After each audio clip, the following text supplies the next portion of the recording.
Andrew Berman, two extraordinary gentlemen. And how this all came about was over the last 2 weeks, a week and a half, I had a personal revelation that I've been socially distancing myself since 1991.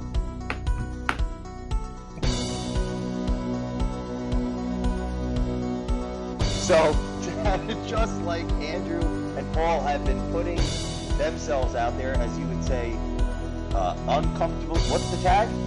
Getting comfortable with being uncomfortable. Getting comfortable being uncomfortable. I had a realization that this social distancing physicality that our entire culture, culturally, without the physical, and I personally had a thought that I could be putting myself out there more on Facebook Live. So who better to do it with than two people that have inspired me over the last year, being comfortable, uncomfortably, what is the SAG again? Getting comfortable with being uncomfortable. Yeah, comfortable with being uncomfortable. Right there. Yeah. The main premise in my mind is that when I used to, after doing videos with using 30 Days of Thought as a tool, now this could be any book, any medium, any person, conversation, but using that as a tool, I realized that the me in real life and the me when the video camera is on are becoming more of the same person rather than in the past when I turned the video camera on. And me in real life was different than me when the camera was on. Meaning it was almost like I put a mask on as soon as I hit record. And that is going away since doing these videos. And my curiosity is with Andrew and Paul, with you guys, is that something that you can relate to, or what are your thoughts on that? And I think it ties into this social distancing that since we've been physically socially distancing for a very good reason, very good cause, health, and our culture's, future, it made me realize that I believe I've been hiding. I'll figure out ways to hide no matter what. So please, what are your thoughts on that? So Andrew. So, I'm going to, because this, to me, this has been such a transformation, and it's and I'm going to give credit to Josh Pitts, because like my first Facebook Live that I ever did, where it was unscripted, where I was actually talking about myself and my feelings and my emotions and things that were going inside me, was Josh Pitts.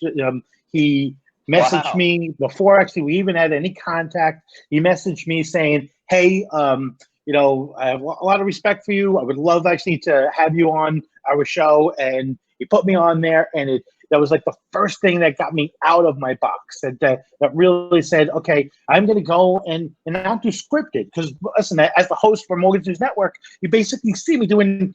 I've got questions. I write out the questions. I know about their history. I know in most cases what the answers are going to be to those questions.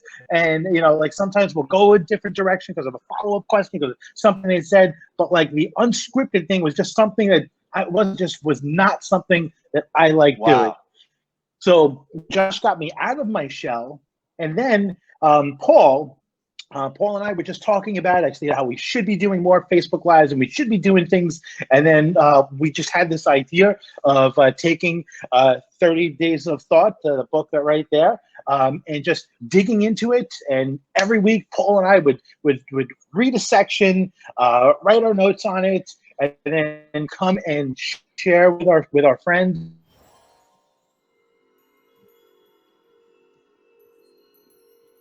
Wait, do we lose Andrew?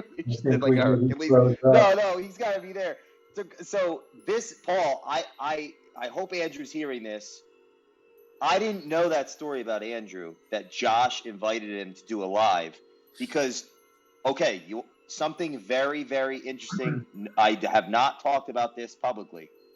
When I interviewed Josh Pitts on the Culture Matters podcast, it was after that interview that I realized if I didn't start doing this book, I was a hypocrite.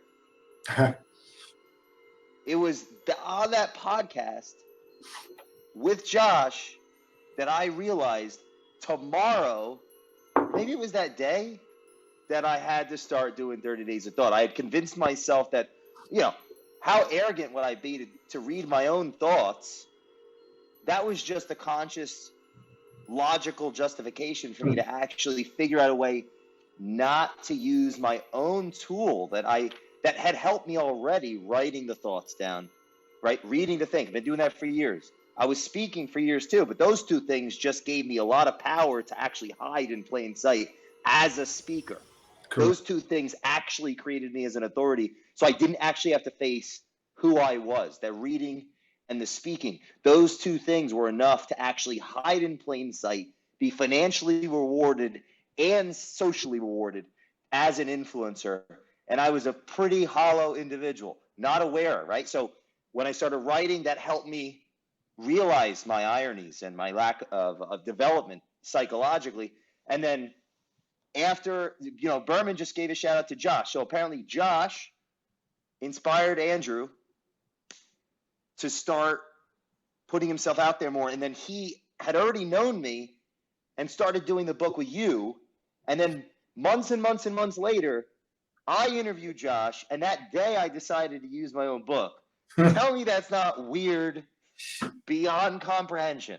And then you're somewhere in there, because if I hadn't been watching you guys do it, I don't know how, what are your thoughts on hearing that? Because I haven't shared that with anybody. Well, I didn't know how we that. get Andrew back in here? Is that possible? Yeah, he'll pull back in. He'll pull back. Okay.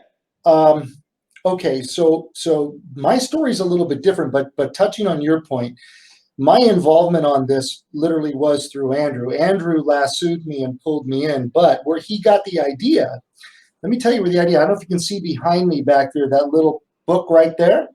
Yes. That's called The Business of Gratitude. And the way this actually started, this idea of sharing information as it relates to book reviews, started me driving home one night after I had gotten the book, The Business of Gratitude, with the note, the thank you note from Stephen Littlefield. I want to give credit. Andrew gave credit to Josh. I'm going to give credit to Stephen Littlefield, who sent me this book. When I opened the book, I was enamored by the idea. I felt like he made that special connection with me. And as I was driving to work, about just a little better than 6-8 months prior to that, my cousin Mark was playing a little recital. He worked for Boeing. He's retired now. He's in his 60s.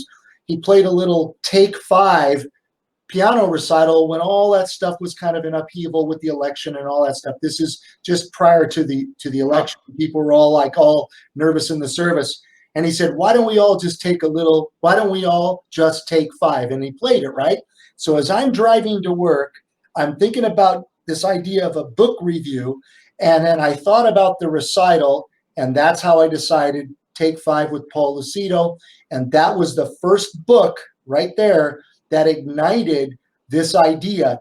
And then Andrew reaches out to me and says, when? How close? Well, okay, over a year ago, because Andrew and I did 22 30 Days of Thought reviews on your book, starting in around April of last year.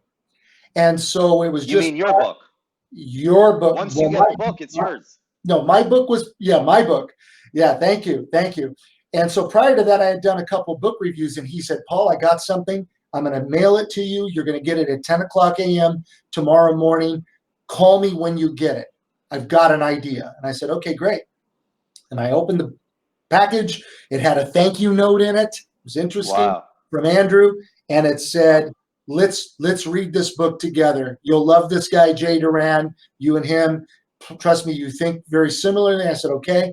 And that ignited it. So Andrew ignited it with me. But what got Andrew thinking about the idea of doing the book review was me doing my book reviews. I think that was the catalyst for the book review idea, not necessarily going on video. So anyway, I think you get the point, and the rest is history. Andrew and I have knocked out 22 episodes in the first year, and we've already knocked out another 8 episodes. We're going on our 9th episode, I think, actually 9 episodes for this year alone. The last one we just finished was Dark Companion. So I'm really excited about it. Yeah. So there you go. That's it in a nutshell. How we landed with this, because so everyone has context.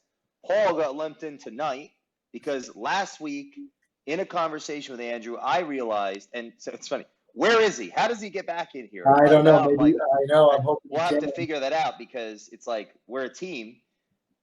I basically this whole chaos that's going on in the world, which to take away none of the this is uncertain time, and in uncertainty breeds scarcity, fear. Like Yes. I've had some serious confusion about it, and took about 48 hours before the weekend to really wrap my head around the whole thing. And my realization, what? Oh, he's coming back. Andrew's coming back. My realization, how we all got here, just give everybody context. My realization was, I'll find any way I can to not share who I am with the world. So I've been interviewing over 220 people the last 3 years with the intention to become a better listener. I started 3 months, 102 days, roughly 110 days ago, to doing 30 days of thought, because of you guys, because of Josh Pitts, because of growing in general from puzzle pieces of this process that we talk about. So I said, Right. Let's get on live.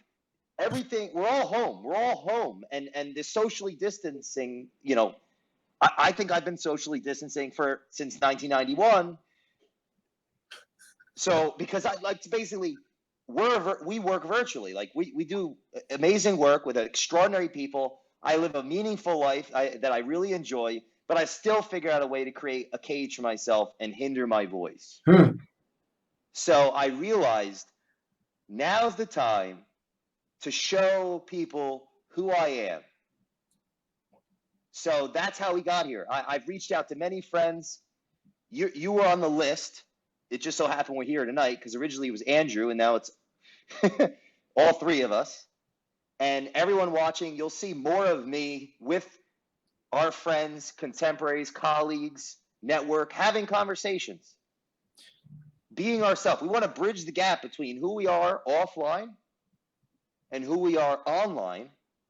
So they're the same person. We're the same person, because I believe that the only thing different between online and offline is the idea in our culture's head. Because we have a relationship. You're in California. I'm in Philadelphia. So what does social distancing really mean? Is it a physical thing? Okay. Is it a mental thing?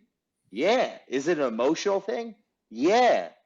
Where's the conversation online anywhere, any marketing conference, whatever, about us being ourselves?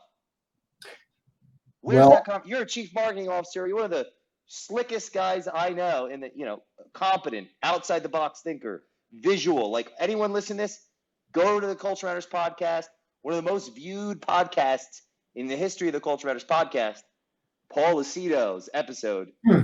You're a chief marketing officer. Where in the now this is a question, right? Rant just began. Where in the marketing industry are people talking about being yourself? I hear personality branding. It's almost like by language we're molding our personalities. For who? Some audience? Anyway, what are your thoughts on that? Because that's the point of this. Yeah. Okay. So, you said a lot there. There's a lot to unpack there. But for me, I think, number one, we're practicing what we're preaching now. So getting comfortable with being uncomfortable wasn't just some cliche or some little tagline. It meant something. And I know Andrew plays a little more to it than I do. I'm not totally uncomfortable with being on camera. And part of it is because I'm kind of more extroverted anyway by nature. So I am pretty good with people generally. And so for me, this was actually the perfect medium for me to use to get across who I am as an individual. The reality of it is that you're right. where we're going now, it's almost like reality television, but the idea is just to be true to yourself, because I believe that the human being can see right through people, and we can detect bullshit. Our olfactory, we'll pick it up. And so, and you read micro expressions and all kinds of interesting things out there about people. But if somebody's genuine, I think that will come through. And I think what your book does, I'll speak to your book, what it's been for me. Number one, it's been a cathartic process for me. I find it really refreshing. It's not a simple read. You really have to pay attention to what is being said and see if you can, extract meaning from it. And then in your own words, obviously put that back onto paper, put that into video. And I believe that's what we've all been doing. And it also creates great dialogue. Sometimes it's discourse. Sometimes it's a conciliatory conversation. It's not a game of matching wits, which I like, because I'm not very good at matching wits, and most people who know me know that. I just rather I do my homework, and then I try to speak from the heart. Here's what it is. But let's get back to your question. How does it apply to marketing? Well, what you're doing is you're creating a human connection. You're trying to stand out from all the noise. I go back to something I wrote, and I don't want this to sound like I'm living on video. Yes. Okay. So we're all living on video now. And the question is, when everybody's living on video, will it be that special? Well, we need to go back to something different to be different. So right now there's a lot of noise out there. And what's great about 30 Days of Thought, it kind of is in alignment with the idea of taking 5, although 30 Days of Thought goes much longer. And let's talk about some things that are not necessarily related to the industry you work. Let's talk about life a little bit. See, I like to talk about life. I like to get a little bit philosophical if we can, because I feel like that's what's missing out there. We're too busy selling, and we're not just being who we are. And the idea is what you and I have done so well, and now we're friends and we actually talk to each other on the phone, is we have on the phone. On the phone. I know it's weird. When Jay calls, I go, holy shit, it's President of the United States. Yes. But anyway, the reality of it is that I just think that what it's doing is bringing people together. Now, speaking to technology, if we can, we'll hear Kevin Peranio say it. I'm going to give a little plug to Kevin. Right now, an amazing episode. Also, if people tune in to Culture Matters podcast, Kevin was like one of the most honest dudes. Oh, Kevin is so amazing. Kevin is almost too bright for his own good. He is a smart cookie, but he comes up with these ideas, path to pivot. That's what we're talking about now. But the other thing he used to say a lot was about leveraging tech. And right now, you and I, Andrew, I know he's not. He'll. Is he coming back? By the way, God, I hope he is. Oh, he texted me he was. It's just Okay. All right, I just want to make sure we're not leaving him to dry, because I don't think we're talking about. We started it with Andrew. He falls out. It's like, yo, we got to come together and be ourselves. And it's so easy to be a hypocrite. Anyway, so go ahead. No. So look, I don't want to monopolize. I just want to get my point is, we're leveraging tech. This is your opportunity, US of A. This is your time. Leverage tech. If you're a business that speaks about tech, you talk it till you're blue in the face. Now is the time to flex that muscle. So I have taken upon myself to make sure I'm set up at home now. I have a great system set up at home. Thank you, PRMG. I've got my system set up here at the office, and it allows me the flexibility. I'm part of the skeleton crew, as they say. So we're coming to work. We're by definition a bank, a financial institution. Therefore, we need to be here. We can't leave our customers high and dry. Okay? So that's why I'm here at work. But going back to us, you and I and Andrew, you have done a brilliant job. You have literally brought your genius out. And I'm a big admirer of you, because when I read the words, and I will give credit to your editor too, who's done an amazing shout out to Jenna Silverman. Jenna Silverman deserves credit, and I've met her in person. She's my coach. She's an amazing person. And the reality of it is that you've managed to touch us in a way where we're now actually contemplating different ideas. We're digging a little deeper, because I'm going to tell you this, and I know I've said this in many video podcasts, the ones where I'm being interviewed, whatnot. The pool is pretty shallow out there, buddy. Okay? Everybody just kind of runs around high-fiving, yeah, I love this, like that, awesome, great job, keep it up, work, don't sleep, all these things. But the reality of it is I'm going, okay, I got all that, and I hear all the platitudes. I'm pretty good at it, and I can create some good platitudes too. But I want to get away from the hyperbole, and what I want to do is actually have a real conversation with the real human being, and that's kind of why I gravitated your way. You're very real. You got a lot of raw power, unbridled. I always say Jay Doran is like you want to talk about a locomotive. Once that locomotive gets going, you better get out of the way. It's like a freight train and you can't stop it. But that's the kind of unbridled enthusiasm and passion that I gravitate to with other people. So anyway, I don't want to keep going. You kind of get where I'm. Enough about me, please. Okay, so I won't be writing any comedy books anytime in the near or for long-term future. So everyone understands, prior to me taking my own advice, now to clarify, 30 Days of Thought is an idea. Anyone listening to this can take this idea with any book, meaning they read a page of a book, they write down their thoughts, they film a video of their thoughts, they watch themselves on video, because that's something I couldn't do for a long time. I liked myself that little. Then they put the video out there to the world so other people can see who they are. Can I stop you? Can I stop you right there? Okay. Interrupt. So here's what's scary about that, right? This is where the getting comfortable with being uncomfortable. So I'm going to put my thoughts out there. And once I do that, now I'm letting everybody in on how my mind might work, what I might say, what stupid thing did I say, what a dumbass analogy that was. That's where the fear comes in, and what the book has done for me, and even my own readings on other books, which I did as a way, I did it. It's my wife. I'm on a podcast. Yeah. I'm on a podcast right How's now. Darla? Okay, bye. See, this is all real time. It's all real, everybody. So what I want to get across, and I think it's important, the book reviews, for example, for me, Jay, was my way of putting out to the world that I'm going to read something and I'm going to do my own review, which is going to force me to really indulge the book and understand it. I'm actually keeping myself in check. So the podcast I served as a cathartic way of me to really have better retention and comprehension.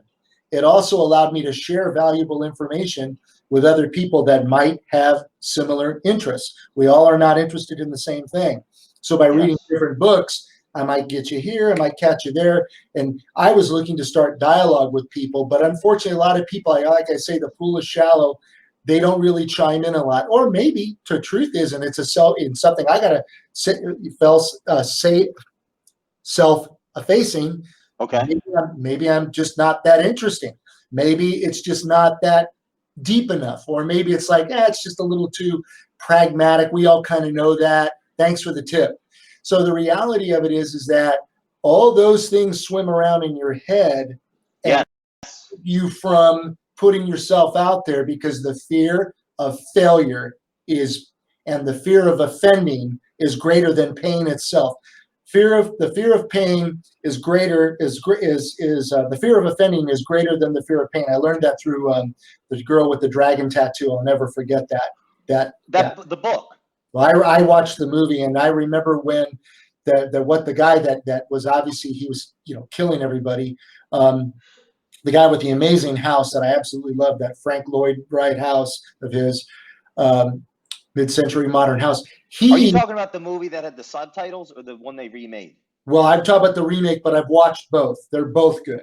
The one with the subtitles is amazing. That's what everybody Girl with the dragon tattoo. Yeah, I watched the one with what's her name, the main actress. Oh my goodness, it's escaping me. It's on the tip of my tongue. But anyway, wait, we're living on video. I could Google it while you talk. So anyway, he's coming back, by the way. The bottom line is, every once in a while, a movie will give you a good little phrase or an adage or something, and I pick up on that stuff. So at the end of the day, look, it's like what we're doing here right now. I watch a lot of podcasts. Rooney Mara, that's her. There you go. See. And I love the movie so much that my daughter bought me the Girl with the Dragon Tattoo soundtrack. I'm a little bit weird.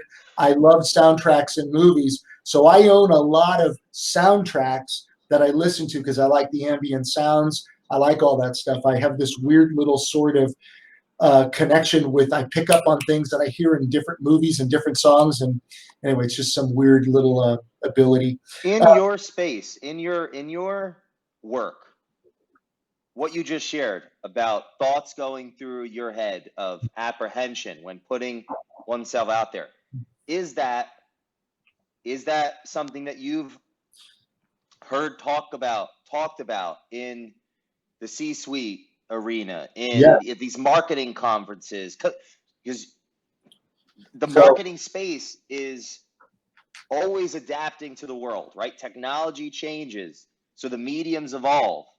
What are the conversations behind the mediums, right? Off the video, off the marketing campaigns. What's the real conversations? Well, when I went to that one deal in Los Angeles, the one thing I was trying to get across was... And what was that event? It was CMOLA. It was a group of marketing officers, Disney, Warner Brothers, Yamaha, with some of the other big companies, Kings, I think they do the bread delivery, and a host of others were invited. We were all representing a different line of work or industry, and I was the one mortgage person that got invited. I still don't know how that happened, but I embraced it. And you want to talk about being uncomfortable? The trade show in of itself and the event was small. I mean, the industry trade shows we have been to, and even that we've thrown, could swallow up and spit that out. But it had to do with who was there, and the fact that I was now literally a fish out of water. And you want to talk about being uncomfortable. I felt it, but I did well. I held my own. I tried to, just speak about hey, there's Andrew. There's Andrew. So you were speaking amongst all of these industry chief marketing officers of large organizations. That's what it was. Yes. And so there was an intimidation factor there, but I soon got past it because I realized I was among... Wait, you were intimidated by how intimidated they were that you were there? Funny. Don't I wish? No. I'm trying to work that joke back that in. Was good, though. That was impressive. Good little spin. Look, I did my best.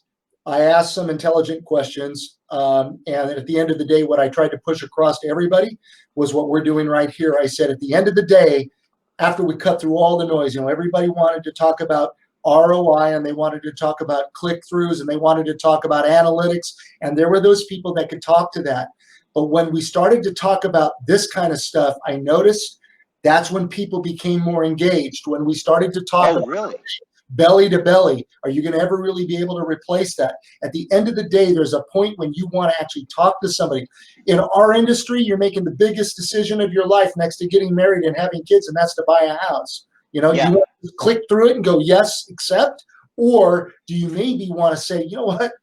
You're asking me for a lot of personal information, and I think I'd like to make sure I can at least see the whites of your eyes. So to me, it's not that I'm being an ageist and I'm saying, oh, you know what? We're doing away with that. And yeah, I get the Quicken Loan thing and I get the whole fintech thing, but I still think there's a place for us to still have some honest, true communication. And at the end of the day, when it comes to marketing, you know what some of the best marketing is? It's the stuff that actually is outside of what we think it needs to be. That's why I always say the best ideas come when you're driving in the car, or you're sitting there and you're just kind of letting the reptilian brain take over so the mammalian brain could start thinking, right? And the reality of it is that happened to me a lot. So a lot of the ideas I used to put together and a lot of what I talked about sometimes seemed a little bit not disjointed, but it was like, okay, wow, it's a little outside of, what are we going to talk about? Rates? You're going to talk more about service? You want to talk more about what a wide array of products you have? Everybody says that. Yeah. What's going to separate you? What's the unique selling proposition? How do you stand out? Sometimes it's just by having a really beautiful, powerful, impactful advertising campaign that just grabs you and you just go, holy shit, that's amazing. Why didn't I think of that? Sometimes it's about what it says. It's compelling. Ours here at PRMG, progress is not possible without change. Those words were murmured out of my boss's mouth. And I said, you know what, Paul Rozo, I said, I think that could be a possible advertising campaign that could wonderful go for a long time because it's got legs. It'll never wear out. We're always in flux, So anyway, I don't want to get on a tangent. I'm just so that has that thought process enabled your marketing efforts in the past to be more fruitful because it has been surrounded around concepts that brought people together. Is that what you're saying? That connected people? Listen, a lot of us watch television, a lot of us know pop culture. And if you can find ways to tie into what people are interested to, they're going to stop, pay attention. They might just go, clever. That's pretty cool. That resonated with me. But now you're not going to resonate with everybody. What I like about what you said about belly to belly. Okay, so what you said about belly to belly. That's the point of this live today, and what my epiphany was about social distancing. Is that the only difference between this video right now and all of us and everyone listening to this and watching it being together in person is not the medium. It's the messengers and how honest we are with ourselves. Do you remember how our humanity translates through the medium? So this is belly to belly if we're honest with ourselves. If we grow over ourselves, if we develop personably, if every human in the world develops through themselves, turning this on, FaceTiming the consumer that is not yet their customer, is belly to belly. That's the conversation that I don't see one person in any influence anywhere having, that's been in my head that I haven't shared because I've been too insecure to show my face to the world. Hiding behind the interview, hiding behind my clients, hiding behind the beautiful, meaningful relationship that I had. That's the conversation. Any leader in any company, in any industry, that positionally is a leader, but not themselves living on video like you wrote about, is an ironic leader, is contradicting the very principles they espouse to their company's employees. Because living on video, that is belly to belly if the individual is honest with themselves. And that is where I want to take the conversation, what your thoughts are on that. Because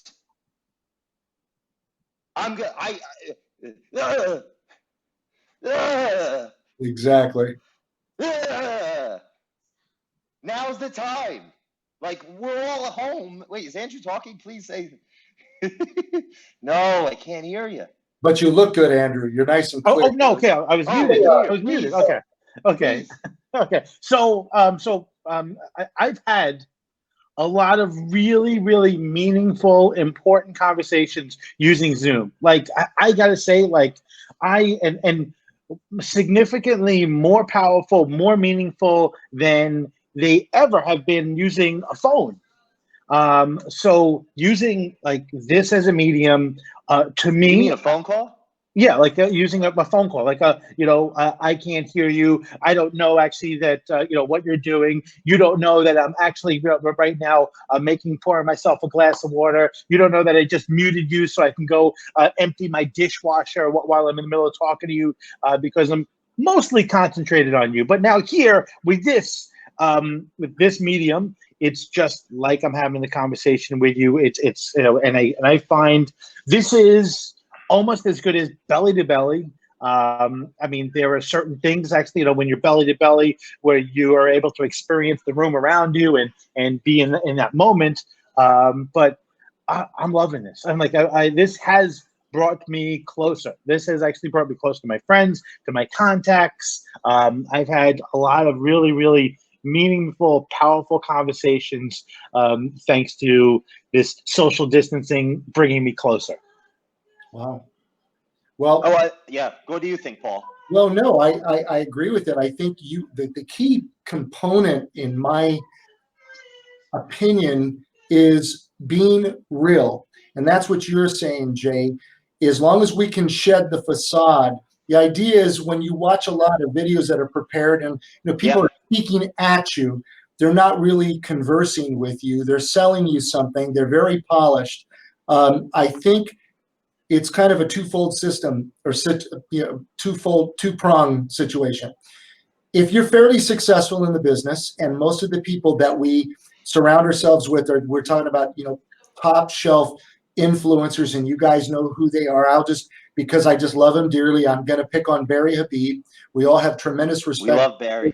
Everything that comes out of Barry's mouth, we believe him because we know he does his homework. Hey, I mean, Jason. he sounded like a Jason, influencer right there. Jason Frazier. Influencer. I see him on the thing, and I want to give Jason some love because earlier we were talking about Josh Pitts, but I also want to talk about Jason. Yes. I see Jason. Just so you know, I'm doing the thumbs down to it. Jason wanted me to get naked on camera here. He was asking me to unbutton my shirt. He wants to see my sweater going on underneath here. So that's what the thumbs down was for. Continue. But no, all I want to say is, so I get a lot of his in-feeds, and he's done a really good job. I think Jason's one of those guys that's very real. I think that he is very comfortable with who he is, and he knows how to engage people. He's a very likable person. And I think the other part is, when you're way up at the top, let's take your buddy Brad Lee, who I don't know on a personal level. We love him. His videos now, Brad can be cheeky and funny. He could be very serious. He can go all over the map in the spectrum. And I kind of heard some of his story, and I know his plight wasn't that simple. He's a self-made guy. He shared his not inadequacies, but his fears and some of his what he went through. I kind of went through. I was able to relate with that as I was listening to him. But we look at all these people, and so we pedestalize a lot of these people because of their successes financially. But it's more than that. What are they imparting to us? What are they really saying to lead? It goes back to the cultural blog. It goes back to the plan. Everybody's being a mini Earth and being at the right distance from the sun to habitate and be present in as a leader.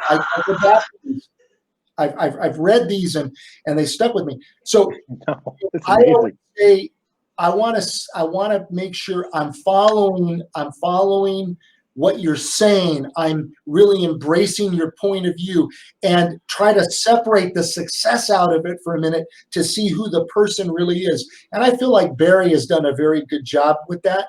Barry is a loving human, and I like that, and I like his kids. So there are things that I see that I go, this guy's the real deal, okay? But we can easily get swept up by fame. We can get swept up by status. And I think what we got to do is be a little more real. And I think if you've had some successes and at the same time you can show that you're a real person, people are going to be a little more tuned in. I think people look for that. I 100%. think they look for the weaknesses. They test the electric fence to see where, they can break through. If you're too polished, if you're too on point, not to say that there's not a place for that. I think that in today's world, I think they're going to gravitate toward somebody who's being real. But you've got to be knowledgeable too, and you've got to know your stuff. You can't just put stuff out there. And if you're going to, you need to put it with the disclaimer of, hey, look, this is just an opinion based on what I've read or what I've heard. I'm not an expert, but here's my thought. And I think if you approach it that way, people go, okay, you know what? You're not giving me any reason to start throwing darts at you. You've put it out there. You're not a purported expert. Now, if you know something and you're in that realm and you can share something with some conviction, you've done your homework, great. That might open up a debate, possible discourse. So competence is what? Say it again. Competence. Where does competence in Competence? one's craft? Where does competence in Comes one's from craft experience. fall? Yeah, from Where does experience, it fall? Like, how important is that it in is. these conversations? No, it is, Jay. Like, Competence I don't is understand. I don't important. see the value to our culture of me. I have two options. One, I can share what I know to my audience through a medium, like any medium, like a medium where I'm able to articulate myself is one, where I can share what I know. And the other option is I can do a video that will get 10 times more the attention, but it commoditizes everyone's virtue and numbs their being and leads to non-thinking. Here's an example. TikTok or some kind of short-term dopaminergic spike of interest that gets a lot of views, a lot of attention, but there's no substance there. What's the long-term effect of that person's business, of that culture? Like, so going back, if anyone here listening does a video and then is about to put it out and then redoes the video, I would argue that that contradicts the whole value of doing the video in the first place, and they are lying to themselves and lowering their intrinsic, innate, infinite value that they bring to the real world, where you don't get to push restart. Yeah. And like, that's the point, is this is, we can get to know each other and who our audiences are Yeah. when we are ourselves. And so the mediums that are in the short term get you a lot of views, get you a lot of attention, commoditize the individual's virtue, their value, their substance, and in the long term will destroy any kind of meaning opportunity for them to develop in their life. And I see that in the marketing space, generally in the business space, the conversations is gravitating towards there. The conversation around doing video, for example, starts with, well, you got to do it because that's where people's attention is, or you got to do it because that's what'll work.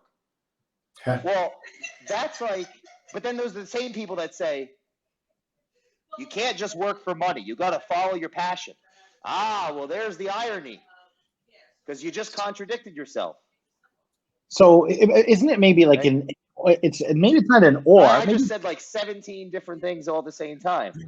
That's the point. You got to It's a unpack that a little bit, conversation. but no, Andrew, go ahead, buddy. yeah.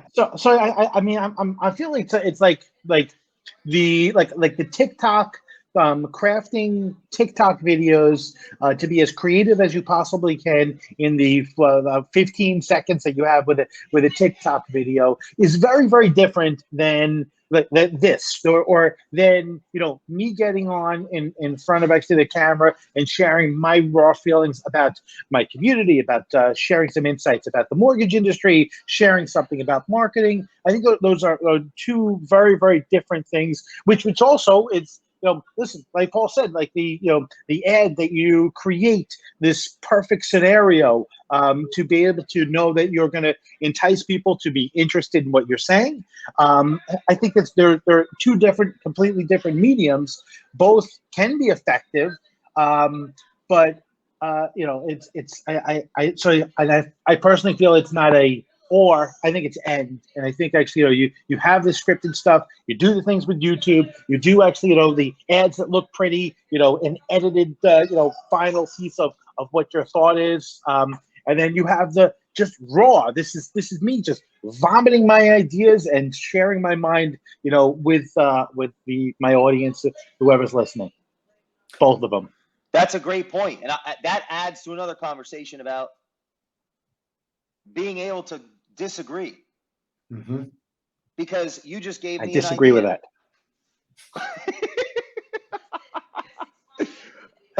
Okay, so wait, that's actually where I was going with it.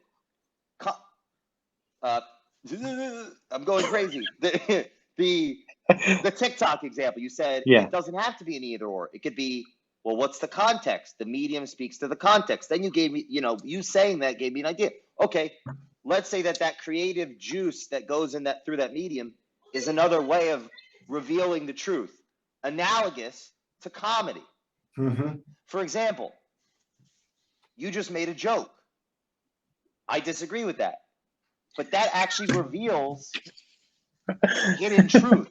that's how. Oh, you disagree with that? That it was a joke? That joke, comedy, rituals of comedy reveal unspoken truths. Yeah. Comedy reveal. That's why in a culture, when a comedian is unable to make jokes, it's a symptom of, and reveals a greater problem that is unknown to the culture. When a comedian is unable to make jokes, that is a symptom of another problem. And that other problem is a misalignment, which is a lack of trust in the culture. Comedy reveals truth, drama, all of these things. So I appreciate your healthy disagreement with my statement. Like, another way to look at it, I think we could separate the conversations, and we would. But the point is, this is the point.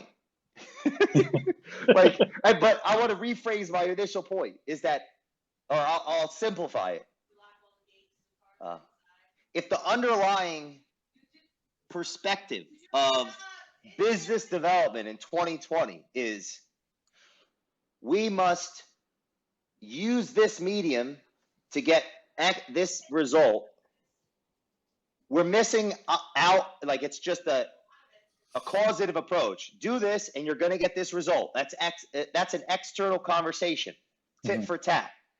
We're missing out as a culture on the largest opportunity to actually build meaningful relationships, create meaningful networks all over the world by saying, how can I be more of myself through any medium? So just to bring it, as long as that it's an honest with oneself ethos or culture, then no matter what the medium is, Andrew has a valid point. Each medium has a different utility. And maybe I'm being too sharp with TikTok too soon. TikTok, because it's another way of expressing truth, potentially, based on the individual. Does that clarify my point a little bit? Yeah, yes, it does. And I think I'll tell you what I was hearing, because I was trying to practice the old listen to what is unsaid. Somebody taught me that. I'm trying to think who this guy is. It would come to me. Anyway. Yeah, I stole it from somebody too. So read to think, damn it. Okay, look. Here's the thing. Content is very important. So what you're speaking to is what kind of content is being put out. And as I listen to what you're saying, I will grab, there's a lot. Here's the thing. You can just beat people senselessly with frequency. And a lot of people are just trying to get famous on the internet, a lot of young, beautiful people. And there are a lot of real pretty people out there that are just doing, just selfie poses. I mean, I go back to the same thing and just saying a lot of nothing. And all they're looking for is followers. For what, I don't know. In the end, are they going to sell something? They're going to try to commoditize it, or they just want to be popular? Okay, that's fine. And there's a crowd that follows that stuff, that loves all that shit. God bless them. Good for you. I'm saying, though, at the end of the day, it's not what medium that we're using. There's a lot of great mediums through writing, through blogging, through video, through advertising.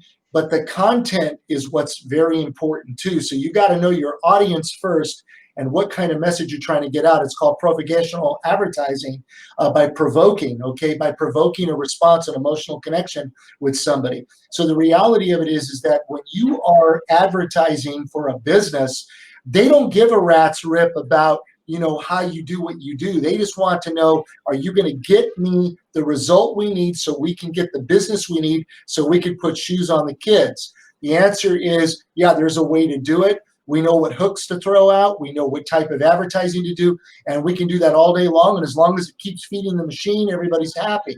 But then there's a point at which where we're trying to elevate the level of communication. And now what we're doing is we're not selling anything here. Neither or three of us are trying to sell something, but perhaps get our point across to say that there's a place for discussion. There's a place for discourse. If you really, I love Sean Carroll. I follow Sean Carroll quite a bit. I love him. I'm hoping someday to meet him because he works out here at Caltech. He's a sharp guy. He's a great ambassador. He does this thing called Mindscape Podcast. He's done a shitload of podcasts. But what I love about Sean is he doesn't want to just keep having the same people on his show, and he's looking for an audience of people where they could have a mind share, where we could open it up to people that are not necessarily experts as a physicist. Okay, we're not all experts in that realm. Okay, Yeah. most of us are just enthusiasts.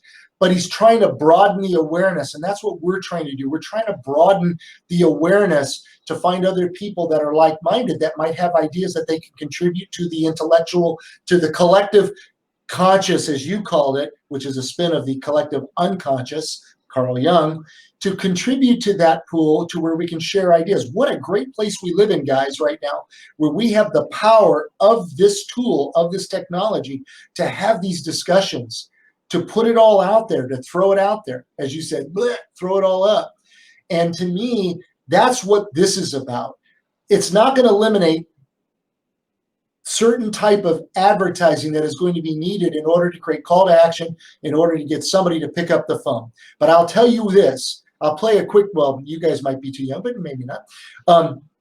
One of the things I do here at PRMG is when I do my piece, I always talk about the emotional connection that advertising has created over the years. Now, I'm a baby boomer, so I've seen a lot of commercials back in the Mad Men days where the guy's flipping the chart like Darren Stevens, and he's showing them the ad that he just penciled out, or one of the artists did. But there's an emotional connection that, let's say, for example, Procter & Gamble has made with 7 billion people on the planet.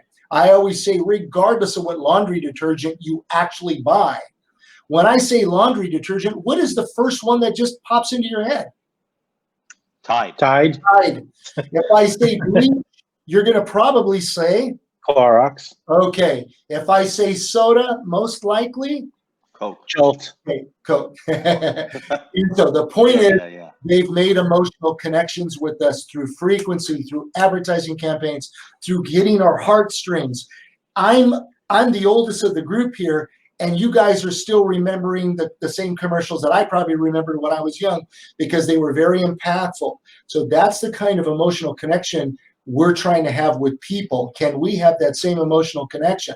And the idea is, you know, like when Andrew and I do 30 Days of Thought, yeah, there's some branding there for really beneficial to Jay, 30 Days of Thought, but it's bigger than just the book. It's about the idea of contemplation, the idea of having thoughts, the idea of investigating and uncovering and revealing your own thoughts, who you are, self-discovery. Yes, so that's my point, is that the book's a medium.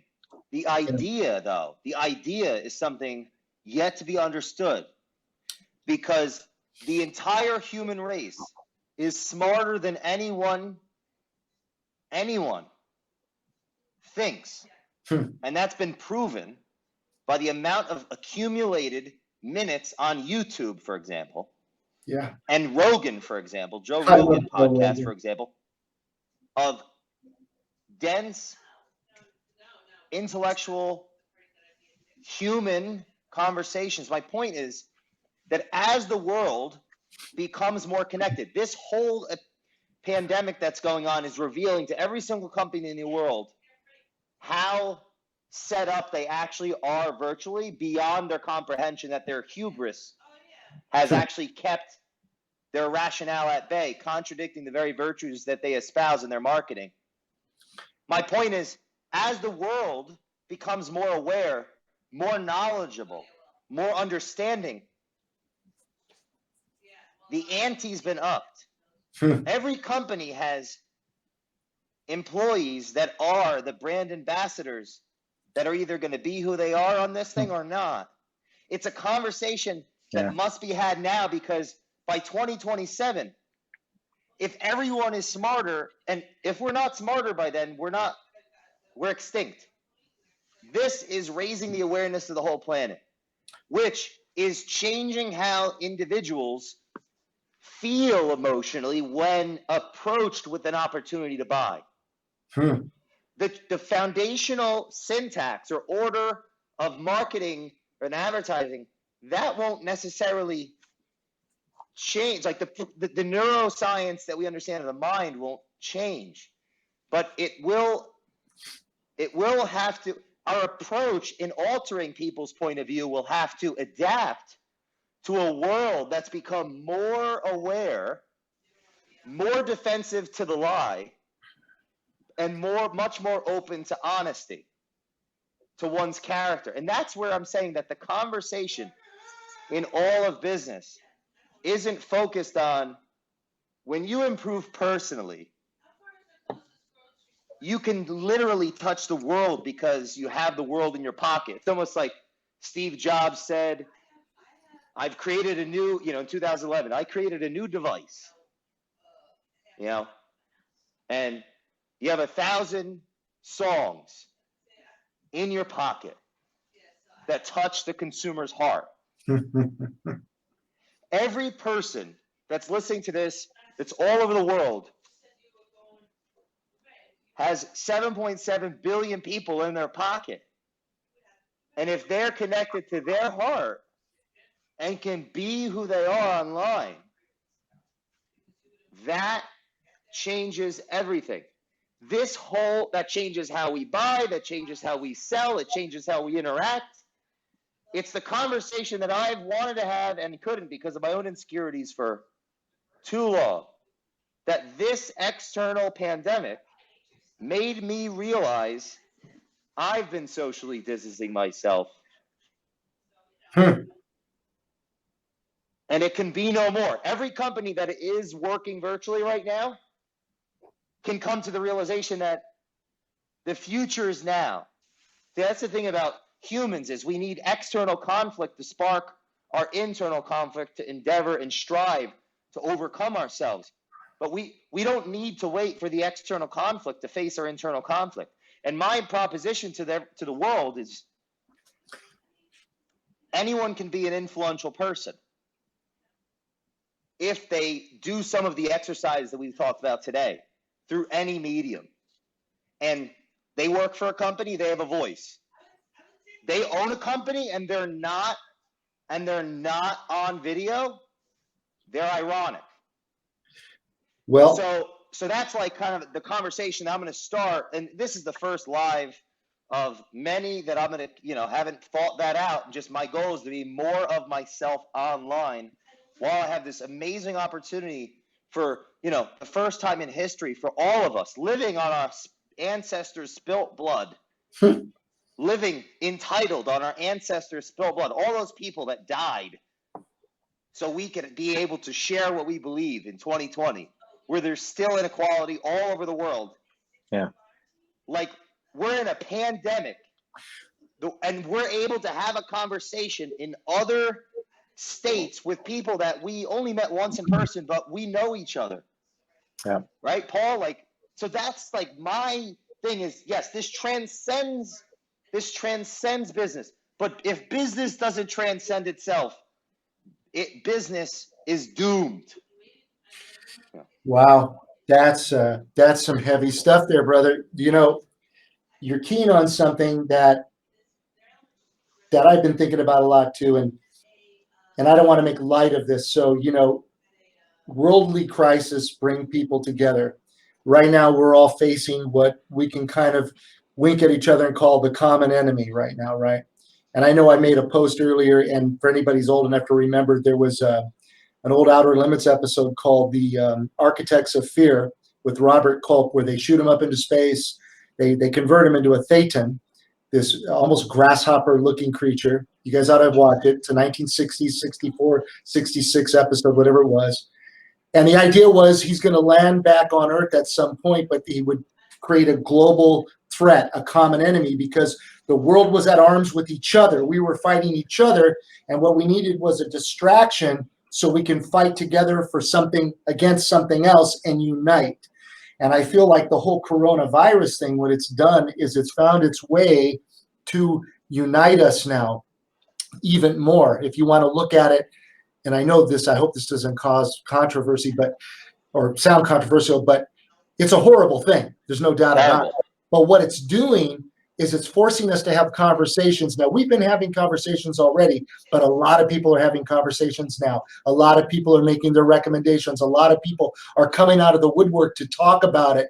And what it's doing is it's beginning to pull people in. They're starting to come in. And so to me, what the power of this medium, the power of technology, the evolution of technology, it's this natural progression that we're in, is allowing us to do exactly what we're doing now. We're able to converse, we're able to have discourse, we're able to talk about things. We're having campfire talks, fireside chats, whatever you want to call it. And I've been doing that for a long time with many of my friends. You guys know who you are out there if you're even listening, that we sit and we all put our philosophical hat on. I have two people in my family, both one's my brother-in-law and the other one is a very good friend of mine, both super bright, both are named Bill.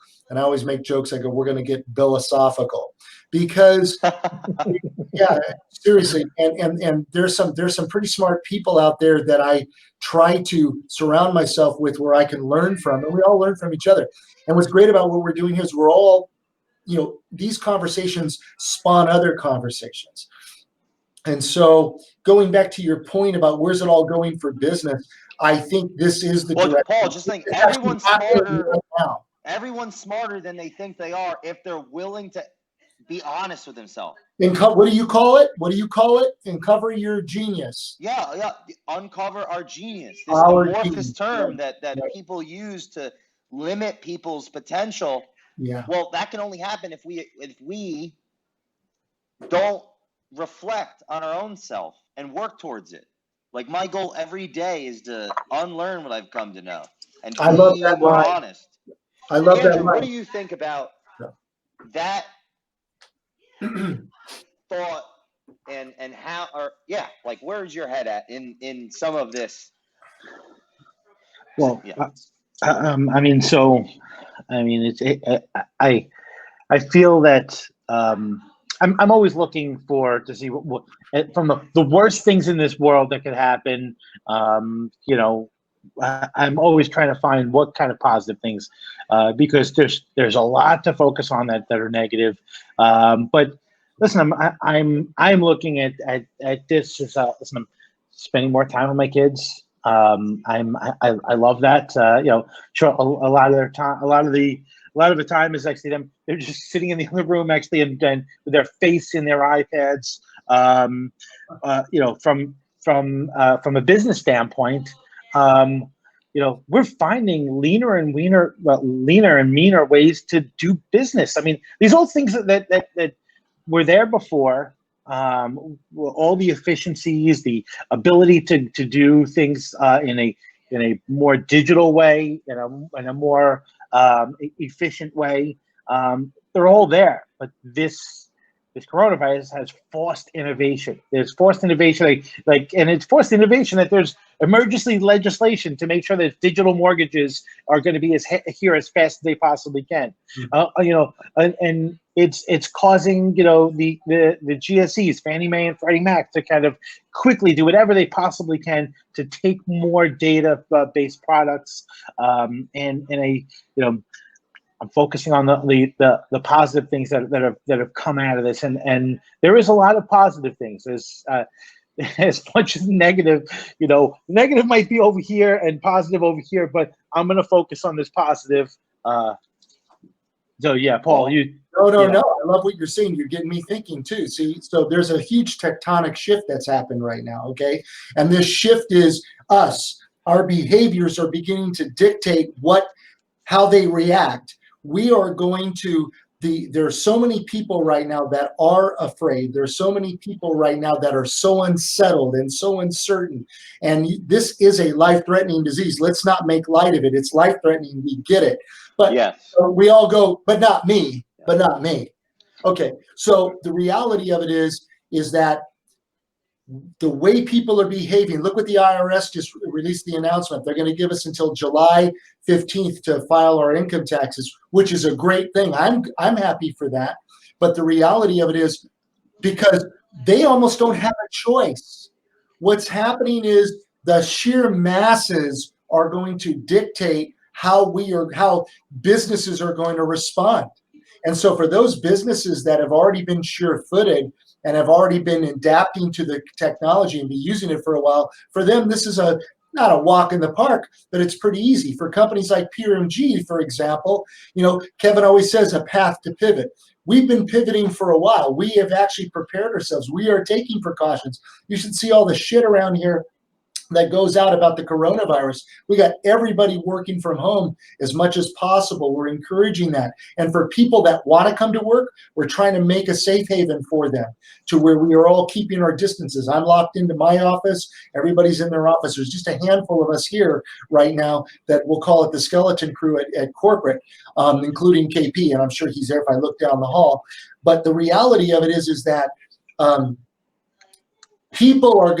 our behaviors are going to dictate how these companies react to the coronavirus, because they're not going to want to lose business. Let's be honest. Nobody wants to lose their job right now.